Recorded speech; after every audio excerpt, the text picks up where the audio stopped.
Morning guys, I'm Dave Canterbury with the Pathfinder School, and I have a woodworking tool here that I picked up at an antique store on a trip recently to North Carolina. And what this is a draw shave, a very early predecessor to the spoke shave, and some people call it a spoke shave, but it's truly called a draw shave.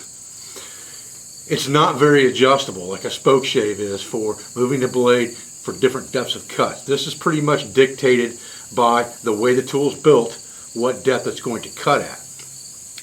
And it's nothing more than a piece of hardwood handle with a recess here and a triangular blade here that's been forged and pounded up through the handle. You can see where it's cracked right here from age. And it's been pounded up through the handle here, recessed here, and recessed on the back side behind the blade at an angle so that the shavings can come out. This is a beautiful piece and it's a beautiful antique. I could probably use this with no detriment to the tool whatsoever. I've already sharpened it up a little bit. I would really need to take this blade completely out to sharpen it up the way it needs to be sharpened to be used well. But what I'm going to do is I'm going to try to duplicate this tool today. And so this will be kind of a blacksmithing and green woodworking video. I'll put it in the green woodworking playlist and the blacksmithing playlist because it really falls into both categories. But recreating a green woodworking tool is a very good skill to have. Now I have it just so happened that when I cut the piece of black walnut for our maul, I cut a piece of it off that had split out as it was drying. And when it split out almost exactly like the handle of this tool. Look at that. I've cut it off to length, but it is almost a perfect match for the curvature of this tool. So we're going to use this for our handle material, and we're going to forge our blade. Let me show you real quick how this tool is meant to be used. I'm just going to lock the handle of our big mallet that I haven't finished yet in this vise real quick here. And we'll pull a few shavings off this thing and you'll be able to see what this tool is meant to do. So it's meant to be held at an angle and pulled towards you like this. And you can see it's doing a pretty good job. It gets some pretty fine curls. When you get against the grain, it's going to be difficult like anything else. But you can see it's pulling some really nice fine shavings, just like a spoke shave, off of this handle. Look at that. The thing works great, and all I did was dress up the back of the blade a little bit on a stone on this flat side, and then I just ran the burr off of it basically on a buffer like we use for our knives. And this tool will absolutely still work to this day without a doubt. Like I said, I could probably use this tool for a long time and never hurt it. But if I can recreate it, I don't have to take that chance. And learning to recreate a tool like this, because it's so simplistic in its nature, should be a good thing to learn for self-reliance. Okay, so to carve out our basic handle shape on this tool, which you can see it's a pretty close match, it's just a matter of material reduction and then cutting a few notches. To do the main bulk of this work, we're going to use a carving axe on a hacking stock here in front of us. And there are lots of choices for carving axes on the market today, and lots of them are very, very good. I've got 4 different axes that I'm going to use during this video, and we'll talk a little bit about each one of them as we're going through this handle. We have the Holtz Brooks Carpenter's Axe. We have a Craig Roost modified carving axe. It's made from a plum roofing hammer. Lots and lots of advantages to this tool that we'll talk about in a few minutes. We have the Liam Hoffman prototype carving axe that he made for me. And then I also have a Gransfors Brooks carving axe. So we're going to use all 4 of these tools off and on a little bit and discuss some of the advantages and maybe disadvantages, as well as just discuss the generalities of use, because depending on what you're going to do with the axe may make a large determination on which type of axe or which axe you choose to buy. The axes on this table that I'm using today range in price from $100 plus. So they're not what I would consider a common man carving axe. We've talked about the common man carving axe in that Kent pattern double bevel hatchet that we used in the first couple videos, and we showed some fine carving and what that axe would do. So if you're after a common man solution, scrap yards, estate sales, flea markets are your place to go. Just refabricate an old axe. If you want to buy a new axe or one that someone else has refurbished or hand forged, these axes may be for you. Stay with me. So looking at our piece of wood here, again, it's almost a perfect match as far as the curve goes. We don't have to worry about steam bending the wood or anything. Nature did the work for us. The width is a problem. Now we have a knot down here on this end, and we may have to contend with that as well, but reducing the width of this piece is our first concern. You can manipulate any axe to make that work pretty achievable pretty fast. One advantage of a carpenter style axe like this Holtz Brooks is that it has a straight edge. It's made for making shear type cuts. So if I want to come down here and basically hew this thing down, I can just come up through here, break the fibers up the piece just like this, then come down with the axe and shear cut straight down those breaks and hew that off.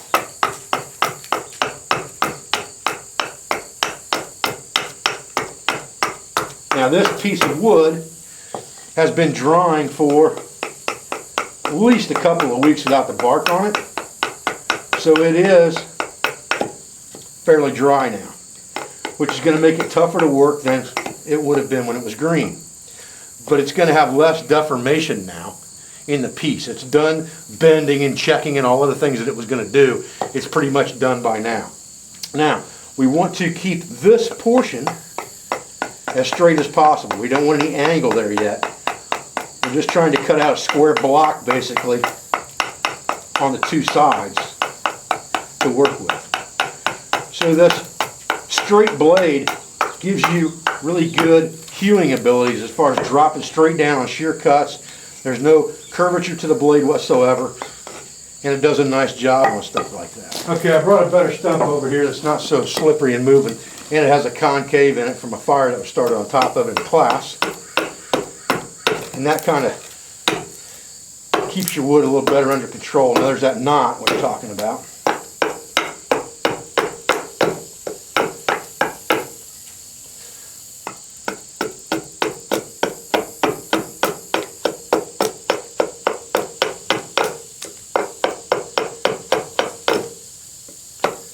We may get right to the edge of that knot before we're done here and have it on one side only. Now, we're much thicker down here than we are here, so we now have to watch what we're doing here and take more off of this side, which is not a big deal. All right, let's trade axes out here for a minute. Now, this Hoffman Axe is got a fairly long space in it here. Got ants crawling on me from the silly stump. It has a long space here in what some people would call the choil or the choke point, which for me that's good, because if it's a wintertime project and I've got gloves on, I might need that extra space right there. If you're a fair weather bushcrafter and you only do this stuff in the summertime, you might want to shorten that up a little bit, like a Granster's Brooks. But I like that wider area. What I really like about a carving axe versus a carpenter's axe is that you can manipulate and control the blade in different areas very easily. That heel of the blade gives you a really good bite when you're trying to hew down a piece of lumber.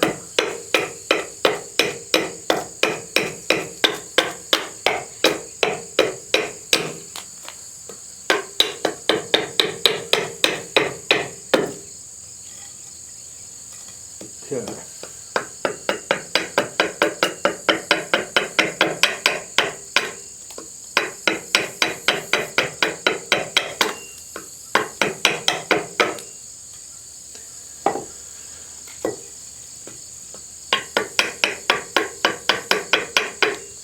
I think it's crawling on my wood now here.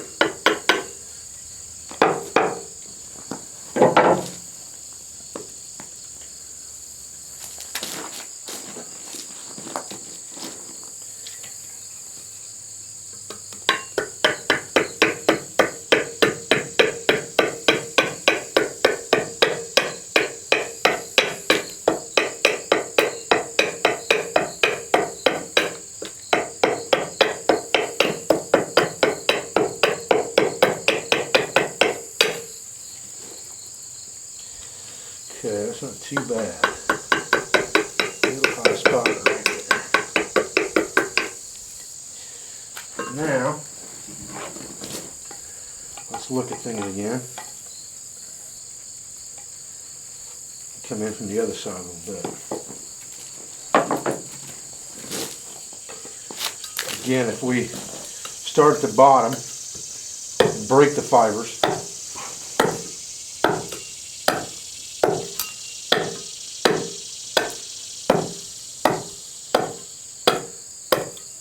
we can then come down and chew those chunks out, just like this.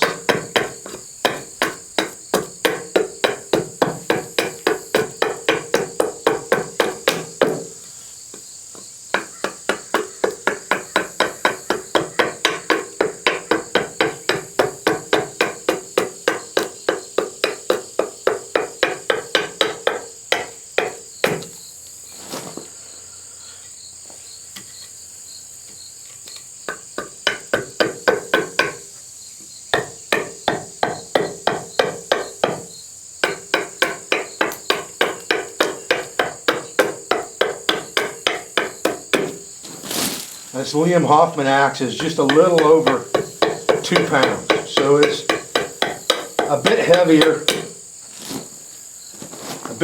than the Grantsford Brooks, about the same weight as the Holtz Brooks Carpenter's axe, and considerably heavier than the Rooster modified axe. So if you're looking for something that's got a little more weight to it, a little more beef to it, so you can do a little heavier stuff with it, this axe might be for you.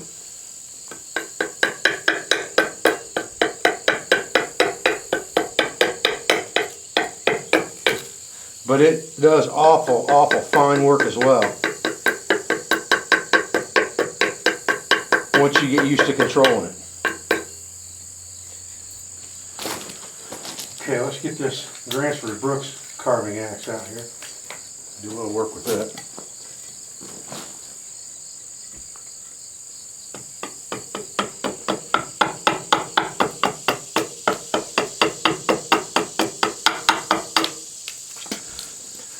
Again, now this axe is very light in comparison to the Liam Hoffman, so you may not be able to do as heavy work with it, but because it's lighter, it's going to give you a little better control for some of your finer carving tasks. And right now, all I'm really trying to do is just even everything up here, get to where I've got the same amount of material on both sides of the pith, and that we're the same as our handle here that we're working on. And you can see that this axe works about the same way as the Hoffman. You use that heel to dig yourself in, and just come down with the blade, and you're moving further and further into the blade as you go, almost like your knife. You're doing the same thing with your axe. You're getting your heel cut, and you're moving into it. Just like that. And that works real well on any carving axe.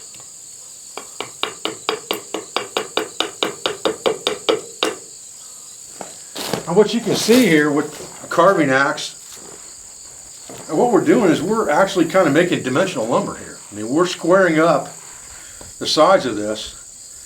And if this were a flat board and not curved, you know, we could make dimensional lumber with just a good carving axe in small quantities.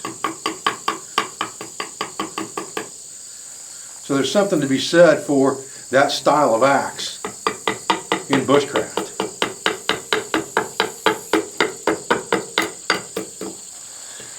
I don't want to get too much thinner on this end yet. You can see where we're at here. We still got some thickness to go, but we're going to have to take some meat off of it here to get rid of this pith. I'm going to leave as much of that natural curve in there as I can, probably on the back side, and work off of this side to get this for the most part. I'll flatten it out in the end a little bit, but I want to leave it. So this width here is what I need to work on first, and I've still got a ways to go.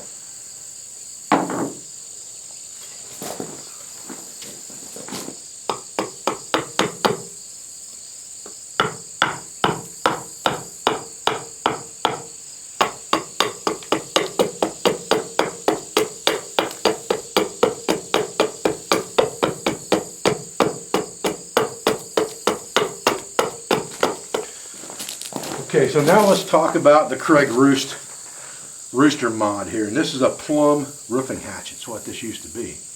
Got the waffled head on it here. And he has modified this blade into a carving axe. And put a new handle, a new old style axe handle on here. It's more flat. I really like that. And the big advantage to this is if you were only going to take one axe or hatchet into the woods and you were opting for something smaller for like your bedroll or your rucksack, this axe has a lot of advantages because it will do the splitting that you need for kindling. It will also do the carving. And because it has a hammer pole that's designed for pounding nails, it makes it great for driving metal stakes. It makes it great for the trap line. It makes it great for building stick furniture, which we're going to talk about in some future episodes of this series, because most of that stick furniture was held together by nails. So if you have a hammer and a hatchet in the same tool, you have a big advantage if you're using nails quite frequently to do something. But that's a big advantage that this hatchet has. Craig Roost doesn't make a whole lot of these. You can get a hold of him on the Axe Junkies website to find out how to get a hold of one of these. But I find myself reaching for this quite often when I just need a utilitarian type tool. So anyway, I'll get off the Craig Roost soapbox for a minute, but I think he's a great guy. It's a very light axe, so it is not going to do that major carving work, but because it's light, it's very easy to manipulate to get fine shavings if you want to, as far as chopping. Now when it comes to planing with your axe, things like that, you can pretty much do that with any good carving axe. But as far as chopping chores and getting very fine shavings and being able to choke up into it, it's got a pretty big choil in it too. But I like that. Again, I wear gloves in the wintertime sometimes when I'm messing with wood. I don't only do this in the summertime, so I like that. But the weight of this head makes it a very pleasurable axe to use. I guess for lack of a better term, that's what I would say. Now what I need to do is I need to get rid of some of this pith out of here. So now I'm going to have to start carving on the curve a little bit here because I don't want to lose that curved shape. So I'm just going to start taking some fine veneers off at a time here. Starting with the axe, chopping, and then probably going into more of a push plane mode here in just a few minutes. But we're just trying to get below that pith without losing our curvature of our piece.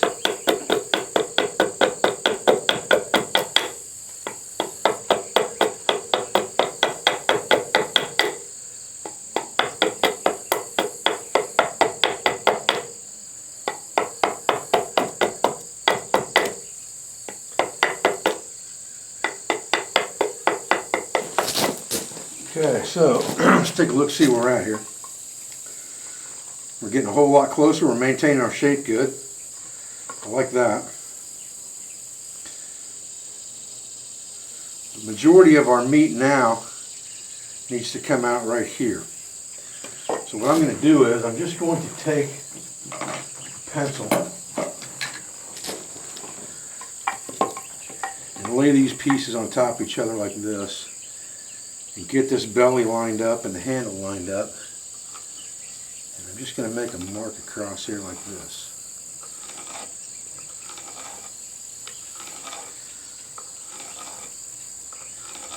And that is going to help me figure out where my meat needs to come off, because right here is still a pretty big hunk of meat that has to come off of this tool.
Alright, so I just got this thing locked down on the bench now with a hold fast, and I'm just kind of using this axe as a planing tool.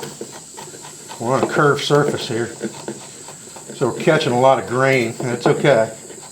We just have to turn around when that happens and come from the other direction.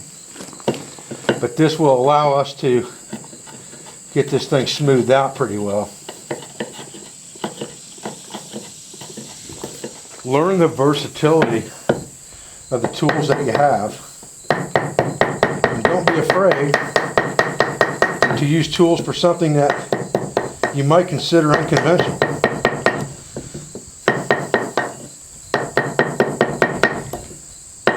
Like using your axe as a chisel. You're not going to hurt it any, that's for sure.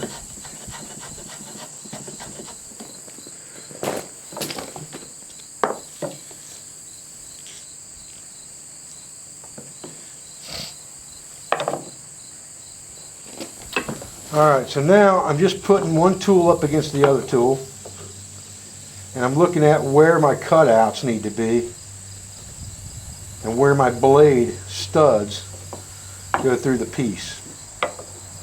Okay, so we have marked our area for the notches on our tool, and I don't think I want to go any further with that until I reproduce this blade and make sure that I can get it the exact same dimensions before I mess with this handle. In case I'm a little bit off one way or the other, I want the new blade to match this handle. But our handle is almost exactly the same shape, a little bit wider, which is fine because we have to bevel it over on the edges in the end anyway. It's a little bit naturally beveled on this side, but we've got a lot more beveling to do to make this a natural feeling tool. So leaving it a little bit wide now is a good thing, because this is a flat right here, which is going to match the flat on this side. And then we've got to cut this bevel here and this angle bevel this direction. So let's get to forging a blade, and we'll come back to this in part 3. Part 2 will be forging the blade.